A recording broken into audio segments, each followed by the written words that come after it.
Salut les amis de Des chiffres et des infos, que le grand Dieu vous bénisse.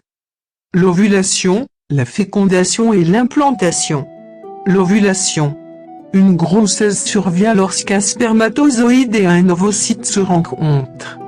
La réserve en ovocyte, cellule reproductrice féminine, est entièrement constituée durant la vie intra-utérine de la future femme. La maturation des ovocytes se produit ensuite dans les ovaires au fil des cycles hormonaux, et un ovocyte est libéré au cours de chaque cycle ovulatoire dans une des trompes de Fallope. La fécondation. Les spermatozoïdes libérés par l'éjaculation vont cheminer dans l'utérus, puis dans la trompe de Fallope, jusqu'à ce que l'un d'eux rencontre l'ovocyte. Alors, le matériel chromosomique des deux parents s'appareille. Le patrimoine génétique du futur individu est désormais constitué d'une nouvelle combinaison de 23 paires de chromosomes, héritage de ses parents. L'embryon va pouvoir se former. L'implantation, deuxième semaine post-conception. Lors de la deuxième semaine après la conception, le futur embryon s'implante dans la cavité utérine, c'est la phase de nidation. À la fin de cette deuxième semaine, le placenta commence à se former. Son rôle est d'assurer des fonctions essentielles au développement de l'embryon puis du fœtus, en lui fournissant notamment nutriments et oxygène, et en permettant les échanges avec la mère.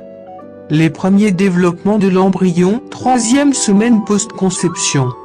C'est le début d'une phase de développement rapide de l'embryon, qui va durer 6 semaines. Pour la mère, elle coïncide avec la semaine qui suit la première période menstruelle manquée, et avec l'apparition des signes de la grossesse. C'est la période cruciale de l'organogenèse, les tissus et organes du fœtus se développent. La circulation sanguine, encore rudimentaire, s'établit et le cœur de l'embryon commence à battre dès la fin de cette troisième semaine. Le développement de l'embryon, 4e à 8e semaine post-conception. Les organes internes et les structures externes majeures apparaissent. La tête grossit de façon disproportionnée par rapport au reste du corps. Les membres se développent, les doigts et les orteils s'ébauchent. À la fin de la 8e semaine, l'embryon présente des caractéristiques humaines indéniables. Les organes sexuels externes ont commencé à se différencier, mais le sexe est encore difficile à déterminer. Le début de la phase fœtale, dès la 9e semaine post-conception.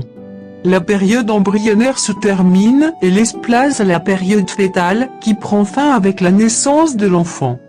La période fœtale se caractérise essentiellement par la croissance du corps et la maturation des organes et tissus. L'objectif est de préparer harmonieusement le fœtus à la délicate transition entre la grossesse et la vie en dehors de l'utérus. Merci de partager, et n'oubliez pas de vous abonner.